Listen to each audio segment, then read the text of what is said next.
Everybody, welcome back to part 2 of my two-part series documenting and discussing my experience with SARMs. In the first part, I talked about what SARMs are, kind of like how they actually, you know, like work in a sense. It's very general, but over in this part 2, I will actually be discussing my actual experience with SARMs. It will be broken down into 4 parts.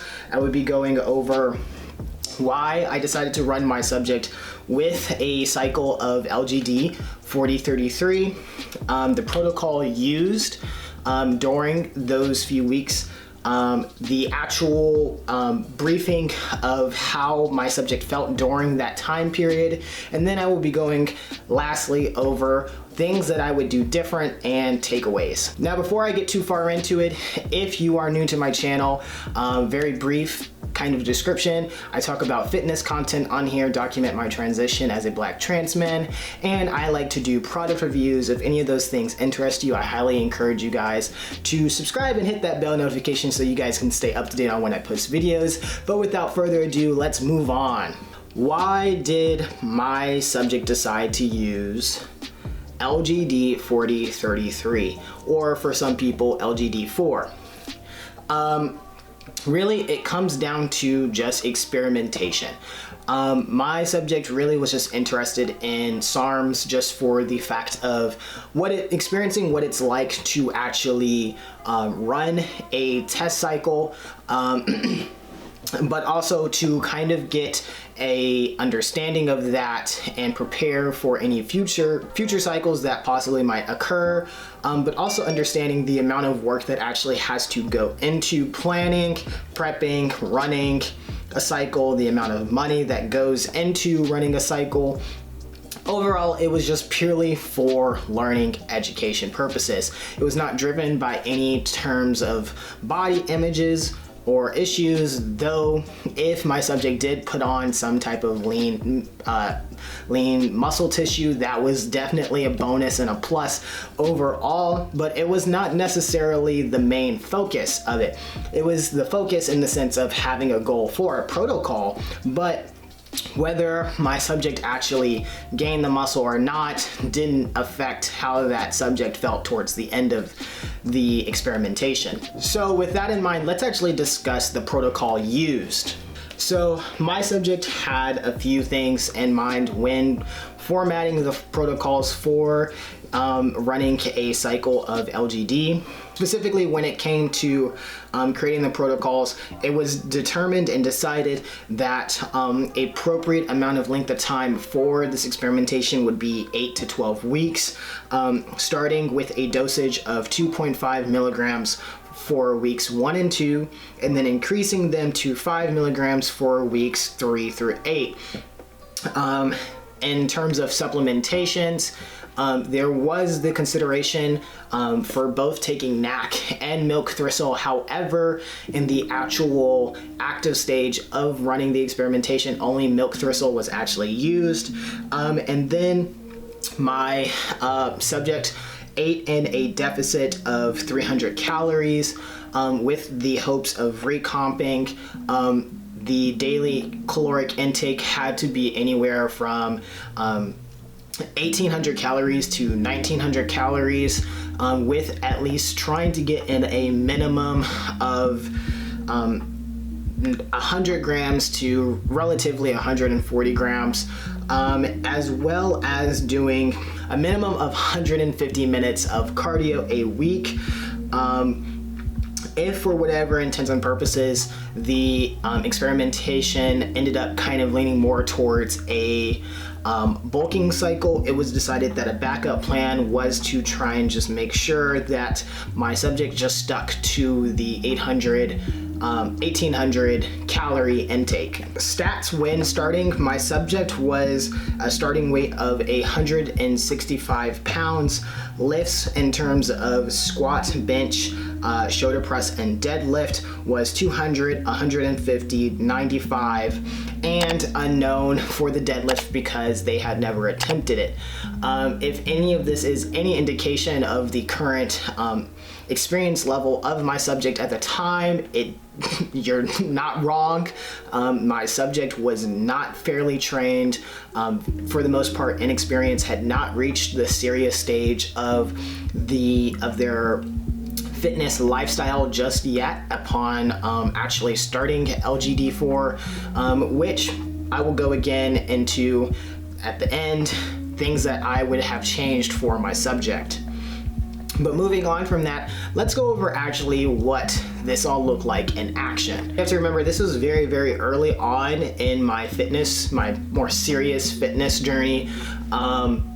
So I didn't have the knowledge that I do now back then about, like how all of this could have fit together, which is why this last section that I will be discussing, the things that I wish I had done better, you should stay and watch until the very end, because you will not want to miss that, because I'm going to go over exactly everything that I would have done and should have done with the current knowledge that I have. Training wise, my subject worked out 3 times a week. At the beginning, it was mainly just a program that I had actually created. It was a weird mixture of Greg Doucette's training program, along with, kind of just some stuff that I enjoyed, which again didn't work out very well. And then partway through, I switched actually to running 531 by Jim Willer. For those of you who know 531, it's a very popular lifting program. It's mainly strength based. It's kind of more of a powerlifting program. So it's not going to get you a ton of size, but it will get you a ton of strength. From the very start to the very end of when I actually was doing the 531 program, all of my lifts had actually, I think, gone up by at least 10 to 15 pounds. However, just so you know, my subject did not run the cycle the entire time that I actually was doing the 531 program. So let's talk about what it was actually like in the midst of all this, because I see this isn't talked a lot about. We talk about the results, we talk about, how we went about it, but we don't talk quite a bit about what it was actually like in the midst of the subject being in a cycle. So I actually, past me was very, very smart. I wrote down week by week how I actually felt for my subject cycle. So week 1, I noted that there were minimal changes, slight water weight, but nothing big, random burst of confidence and happiness, which isn't too out of the norm because SARMs kind of get you in your system, and then you get kind of this pseudo happiness of the feeling of I'm about to crush it, I'm about to destroy everything that I can do. Side effects, however, for that first week, I had slight headaches, which would last maybe around 1 to 2 minutes, and then only had overall, my subject only had 3 headaches the entire week. They weren't super difficult, but they were easy to ignore. But moving on to week 2, I noted endurance increase, feeling tired but continued to stack weight on. Overall volume increase, upped dosage from 3 milligrams to 5 milligrams, and will stay at 5 milligrams for the next 7 weeks depending on feeling. So at this point, I had felt that my subject was doing very well. I was confident that the 2.5 wasn't really necessary. It kind of is more like an easing in to make sure that you don't have any crazy side effects. And I felt comfortable that my subject would do fine, just increasing it to the 3, especially since it would only be 0.5 off.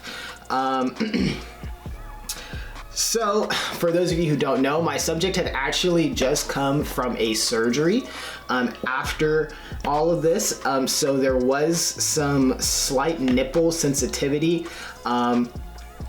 There was some concern with gyno, but realized that most of it was just over worrying. The most that happened was on and off nipple sensitivity that could be related back to the surgery that my subject had gone through. Acne was crazy by the end of the week. It had showed up thankfully only on the shoulders and back of the subject. Headaches were still a thing, but were nowhere near as frequent or as strong as week 1. I quote, and I will probably write this up on the screen so you guys can read it with me. I quote unquote wrote, this is also the week where my brain went, oh shit, what the fuck am I doing? Am I really prepared for this? Is my training optimized for this shit? Maybe I'm a complete newbie and should have listened to everyone. Oh my God, is that my kidney that hurts? It's all in your fucking head, not entirely, but most of it, yes. This is when I began to stress out and tried to switch up my workout routine. I switched from a crazy routine to being to doing a bastardized version of Jim Welder's 531. Then I realized I suffered hardcore from fear of missing out. In my head, it wasn't will my routine get better results, it was a matter of when will my routine give me better results. And this caused me to be biased even if I felt I wasn't to some of the recommendations given to me. This is tough, especially when you have a deep passion for it, but also struggle with a lot of body image issues. By the end of the week, I had realized that 531 was basically the same thing that I did, but with less prioritized. What I had failed to realize at the beginning of the week was that the planning wasn't saying, don't do these groups every day. It was saying, hey, if you're a fucking freak and like doing every muscle group every day, cool, but do them in your accessories and prioritize these lists on these days. Basically, the theme of week 2 was when you think you know everything and have it all figured out, you don't. Accept that, find fucking help, make the necessary changes, and get on with your life. Your future will appreciate it. And that, I would say, is when my subject's training really took a shift for the best. While this overall experiment was kind of, just kind of whatever, I found that my subject actually learned a lot from it, not just in the sense of SARMs, but in the sense of how much dedication actually needs to go into training, as well as the ability to take constructive criticism from other people, even if what they said actually hurted your feelings. I should also note that by week 2, my subject noted a crazy swelling of just power in the chest area, in the sense of like your chest just feels full all the time. Like it feels like you're on a good pump even without working out. That's how that felt. And I will note that this feeling lasted very, very long, even after the experimentation was completed. Week 3, this is where things get interesting and kind of actually start to take a turn for the worst. Even though my subject was feeling giddy and confident, stamina was very high, I was able to increase the weights for my subject almost just constantly every single week. I had noticed that my subject was breaking out into hives. My subject has never ever had hives, is not the type of person to be allergic to just about anything. Health-wise, crystal clear. The most that this subject has ever had happened to them was just, sneezing from pollen as a kid. This was relatively concerning for my subject, so what I ended up doing was administering antihistamines, and this is not a joke, you guys. If you watched part 1, you know that I said that SARMs come with a ton of side effects that vary based on the person. It just so happens that for my subject, it was hives, and thankfully it was only hives, because if it had been something worse, who knows, the subject could have possibly died, could have ended up in the ER, a ton of other crazy shit could have possibly happened. However, the hives was, for my subject, was a pretty severe case. Maybe not severe in the sense of, you know, like how severe hives can actually get, but considering that my subject was in good health, never had hives before, never had any allergies that took them over like crazy, doesn't sneeze a lot, doesn't get sick very often, breaking out into the amount of hives that my subject did was alarming. We're talking my subject had hives all the way along the chest, under the chest here, on the chest here, shoulders, arms, inside the bicep, completely covered the entire back, enough to like actually be noticeable to other people, and was not a good look at all. Like, for those of you who don't know, steroids and SARMs in general, things, you know, external hormones when administered to your body will have you break out into acne and a ton of other things. Again, this is why trans men suddenly see a flare up in acne upon taking testosterone, because, as I will say again, it is the exact same testosterone that bodybuilders use for steroid use. There's no difference in the testosterone used between what they use for fitness and what we use to transition. So administering those things into your body is of course going to have acne occur due to fluctuations in hormones. After week 3, the cycle for my subject only lasted for maybe another 2 weeks, simply because the amount of hives that were occurring it was just getting out of hand. It got worse progressively, even after lowering the dosage from 5 milligrams back down to 2.5. Didn't seem to do anything. I think the subject got to maybe week 6 before having to just quit, and even then afterwards was still dealing with hives for roughly another week and a half. And we're talking daily use of antihistamines just to keep any kind of itching and irritation at bay. And we're not talking like, you know, take a pill of antihistamine. We're talking like, for the given daily hours, like if it said take this antihistamine for every like max 4 hours, like after 4 hours was over, the subject was given another antihistamine, simply because it was already uncontrollable by the time my subject had gotten, you know, to the end of those 4 hours. It was already time to administer another antihistamine. So let's go. That's how the actual cycle overall went. In terms of muscle mass gain, not much occurred. There was a watery look. For those of you who don't know, there are dry SARMs or dry steroids, and then there are wet steroids and wet SARMs. And basically this is about the kind of look that they give you. Dry SARMs are usually more for cutting. They are the ones that will help you stay looking lean.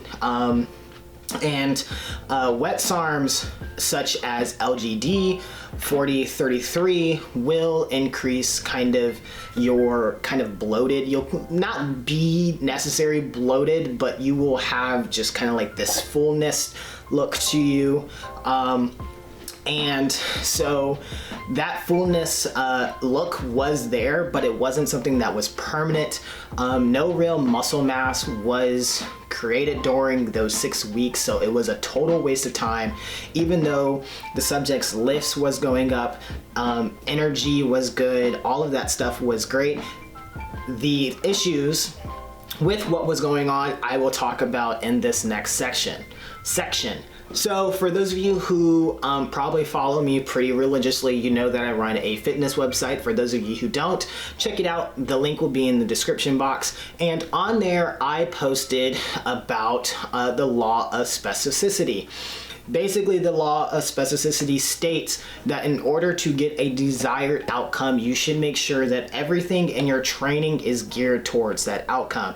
So for instance, I write in one of the blogs, if you want a big chest, making sure that you are putting, actual effective chest workouts in there, and not just putting them in there, putting them properly placed inside your actual program. So not just doing your chest at the end or, in the middle when you're already going to be slightly exhausted and won't be able to push as much weight for a good number of reps, but rather putting those chest exercises towards the front of your workout so that you can get max weight for the max amount of reps. That is how you optimize the law of specificity for your goals. Now, if you remember in the protocol, I said that I was running a recomp at a deficit of 300 calories. So this doesn't work very well considering that main function of LGD4033 is bulking. It is a bulking SARM. So what I was doing and what I was administering to my subject to be run were two drastically different things. They were completely opposing. Goes against, some of the sub-principles of the law of specificity, such as modality compatibility. That's mentioned inside my blog as well if you don't know what any of those means. Basically, short, brief rundown. Some things in the way that you train are just better compatible with each other for your desired outcomes than other things. So for instance, it doesn't make sense to be trying to bulk, in the case of my subject, it doesn't make sense to be trying to bulk and then be eating in a deficit. Those are two very opposing ways of training and desired outcomes.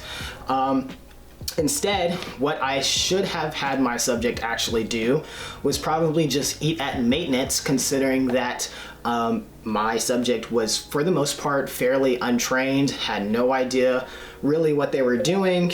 In addition to that, while yes, my subject was running a fairly decent and efficient and effective routine with the 5-3-1 program, it probably could have been better optimized by actually running something that was hypertrophy geared, so that the reps were kind of in the right range and the frequency of training was in the right range. You can get mass with the 5-3-1 program. However, it is a powerlifting program, so size is not the main focus. It's kind of like a secondary symptom of your training more than anything. And again, law of specificity. If the desire for my subject was to put on muscle mass or lean tissue, I should have had them running a hypertrophy program. Now, the other thing that I probably would have changed was the dosage. I believe that where I messed up with my subject is that considering that as trans men, the dosage of is different between females and males. My subject was a trans man, so they should have had a lower dosage, in my opinion. And so I should have had them start probably lower than the 2.5 milligrams and probably had the 3 or maybe even 3.5 milligrams been the max that was necessary. Because remember, it's not necessarily about how much you use, even though technically with things like steroids and SARMs, some of them are very much the more you use, the more you gain. Sometimes it is better to just go for the least amount for the biggest bang for your buck. And that's what should have been the priority and focus of my subject's experiment. However, that wasn't the case, but that is one of the things that I definitely would have changed, which is the dosage. But yes, that is my experience with SARMs, selective androgen receptor modulators. If you're asking me what would I do it again in the future? Would I run a subject with SARMs again? Probably not. Never would probably run my subject with SARMs again, at least not for quite some time. Instead, my subject will probably use testosterone consistently for the future, and varying dosages of testosterone. Since this moment, my subject has not actually used any SARMs, in case anyone is wondering.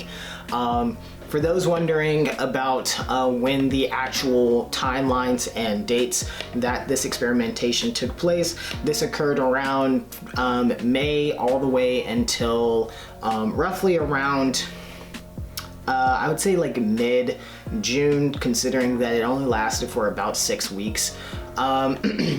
So not a very, very long time, not nearly as long as originally planned. But yes, if you guys enjoyed this video, please comment, like, subscribe, hit the bell notification. If you have any questions, link them down below. I'd love to give you guys more further advice, but I wanted this video to just kind of be an overview of what I did. If you are interested in personal training, please hit me up on IG at Morgan7551, or you can go to my fitness website and look at all the cool stuff there. I have tons of blogs, information. I give out free content there that can help just about anybody with their fitness journey. But without further ado, since my battery is running low, it is your boy, Matt Turner. I hope you guys have a great morning, evening, day, or night, wherever you guys are. And I will see you guys most surely next time.